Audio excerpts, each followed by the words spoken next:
half plate gobi ಅನ್ನ ಹಾಕಿ ಸ್ವಲ್ಪ roast ಮಾಡಿ ಖಾರ ಜಾಸ್ತಿ ಕೆಚಪ್ ಚೂರ್ ಹಾಕಿ ಗ್ರೇವಿ ಟೈಪು ಆದ್ರೆ ಪಿತಾ ಪಿತಾ ಪಿತಾ ಬೇಡಣ್ಣ ಕಲರ್ ಬಂದಾಯ್ತು ಕೇಳಲ್ಲ ಹುಳ ಇದ್ರು ವಾಶ್ ಮಾಡಲ್ವಾ ಇಷ್ಟ ಪ್ರಾಬ್ಲಮ್ಸ್ ಇದ್ರು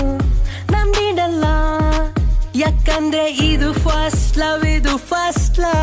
ನನಗೆ ಗೋಬಿ ಗೋಬಿ ಗೋಬಿ ಗೋಬಿ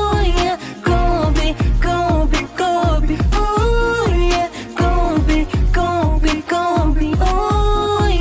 ಹೆಂಗಿದ್ರು ತಿಂತೀನಿ